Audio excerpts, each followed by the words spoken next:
All right, welcome back. We're joined by Congressman Mike Gallagher this morning. He represents Wisconsin's 8th District. We're so honored to be joined by you this morning. Thanks for being here. I'm honored to be here. Thanks for having me. All right, so you've been in this position for 4 months now. Explain a little bit, how are you feeling? How are things going?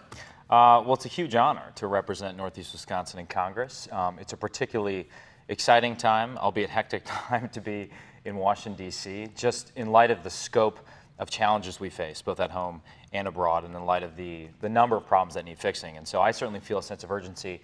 I think all the new members of Congress in particular feel that sense of urgency and a sense of just wanting to work as hard as humanly possible to get things done. Yeah, absolutely. And obviously, a big topic going around right now is things going on in Syria. Sure. I know you did release a statement on your stance, but just kind of reiterate for everyone once again kind of how you're feeling about things. Sure. I think it was the right move. I was there on the Senate Foreign Relations Committee in 2013 when the former president, came to the committee and asked for the authority to strike in Syria, which passed the committee and never came for a vote on the Senate floor or the House floor because he then backed away from that red line. And I would submit to you that what we've seen since has been a steady slide of our position, not only in the Middle East, but across the world. I think it sent a signal to the rest of the world that we would not back up our commitment. So I think this sends the opposite and correct signal, which is to say a signal to Assad in Syria that he cannot use chemical weapons with impunity.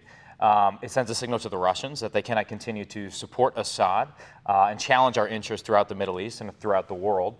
And I think it sends a signal to the rest of the world, whether it's to President Xi in China, whom the president was having dinner with when he went and authorized the strike, or to anyone, any terrorist group, any tin pot dictator, any thug that wants to challenge our interests, that America will not be pushed around, that when we say something, we will back that up. And so I think that's the right signal to send. It is one step. And it's not going to solve everything in Syria. Syria is a complex problem.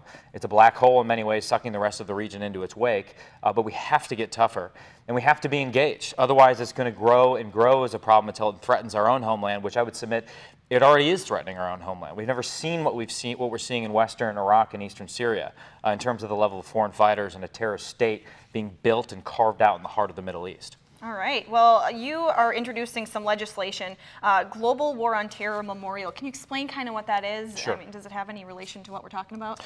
Certainly does, because these are the same wars that we've been fighting since 2003, the same wars that I went and fought when I deployed in 2007 and 2008, and a lot of the areas that I was deployed to are under ISIS control today. And so this is a bipartisan piece of legislation that I introduced with a colleague of mine and fellow Marine, a Democrat representative from Massachusetts named Seth Moulton.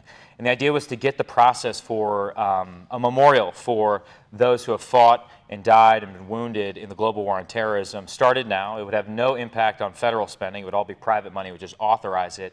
And the idea is that in light of how long these things take, we want those people who have fought in those wars to be able to go to this memorial one day, bring their children, bring their grandchildren, in much the same way that veterans of World War II get to go to Washington, D.C., or veterans of Vietnam get to go to the Vietnam Memorial. And so we've seen how long this takes, and that's why we feel a sense of urgency to get the process started now, and really to honor not only the over 6,800 brave men and women who gave their lives for this country, but the thousands who are wounded and everyone who's taken part in these conflicts. And I would hope that that memorial will serve as a reminder to us who are here that we need to bring these conflicts to a swift and lasting conclusion. All right, real quick, any upcoming events for you, anything you're working on?